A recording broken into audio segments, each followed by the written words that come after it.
Good morning, USA, soccer fans, football fans. Bobby Cardenas coming at you from Lancaster, California. Beautiful Antelope Valley, right? Okay, Wednesday, July 30th. Today we have one match in the International Champions Cup that's taking place here in the United States. Later on between Man City and Liverpool on ESPN. So check your channels. I believe it's at 4-ish, somewhere around there.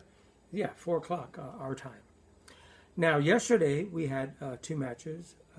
Real Madrid lost 1-0 to AS Roma on a beautiful goal by Totti, their captain. Rumors have it that he may come to the MLS, along with so many other players around the world. Ronaldinho from Brazil. Iker Casillas is now being touted by Barcelona, which I hope does not happen. He cannot go to Barcelona, having been Real Madrid since he was 9 years old in their academy system. But I'd love to see him here. The Galaxy, the LA Galaxy, the Galacticos, just like Real Madrid's Galacticos, and they wear white also. Perfect fit. But anyway, so Man U played Inter Milan. They drew 0-0. Had to go to kicks from the spot, and therefore Man U won 5-3. So they get 2 points. Inter Milan gets 1 point, and Roma got 3 points for their win over Real Madrid. So as it stands right now, Real Madrid is out of it in Group A. Even though they play Man U Saturday, which is still going to be a great match, they can't advance. Man U can if they win or draw, depending on what happens with the Inter-Roma game, because they both have 3 points.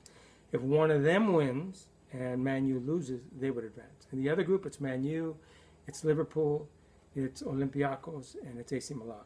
Right now, Man City, not Man City, Liverpool, Olympiacos, and AC Milan. And depending on what happens today's game between Man City and Liverpool, we'll know what's going to go on. Saturday, we have the final 4 matches involving all the groups, and then Monday will be the final. Now, I want to address something. A friend of mine, John Means, a friend of mine that I work with in the business, who's a Colombian supporter. His wife's Colombian. He also supports Japan. He lived in Japan, knows Japanese, which I think is really cool. Of course, he supports the USA.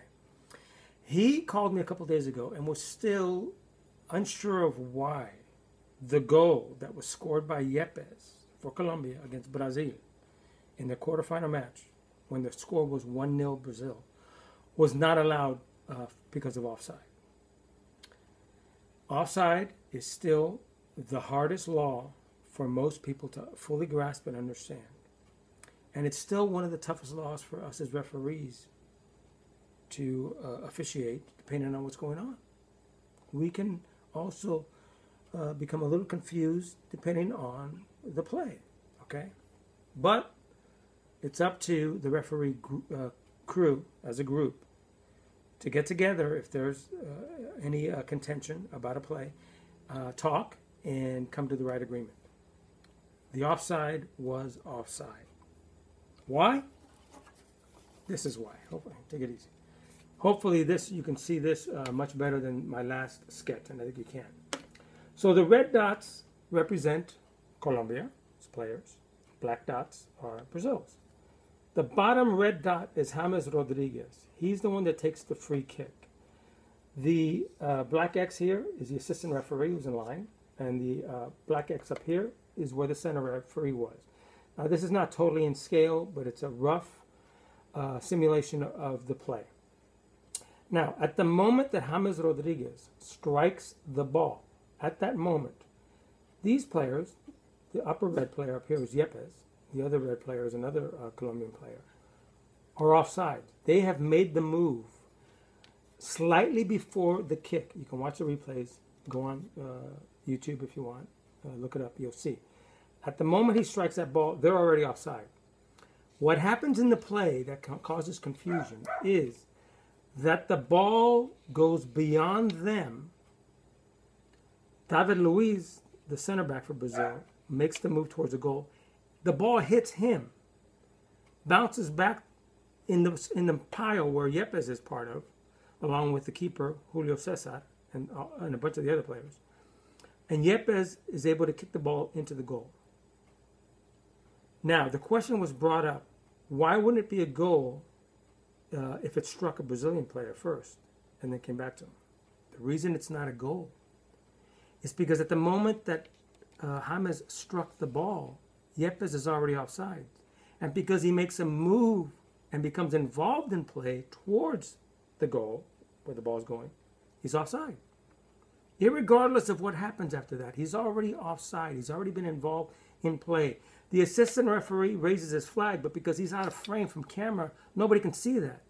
The center referee is probably involved with this play for a few seconds, obviously. He's looking. He notices the assistant referee with the flag up. He raises his arm. It's offside. That's why it's offside. Because it's what happens at the moment the ball is struck. Hopefully that answers that question. If you're still not sure of why it is, send me a question. I'll answer it. Send me questions on any other points, and I'll answer those too. Believe me, that's what I'm here for, to help educate the masses. It's my destiny. It's my legacy. Who's kidding who? I'm a big ham.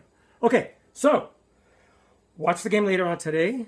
There's also some MLS action today. I think Red Bulls are playing. Real Salt Lake. There's games towards the end of the week, but then the International Cup picks up on Saturday with the 4 final matches before Monday's championship match between the winner of Group A and Group B. There's also a few other friendlies, I believe, on the weekend too. So just check your stations, as I always say, all your soccer channels. Go online, look them up, become involved. Okay, so what do we say? We say, go USA!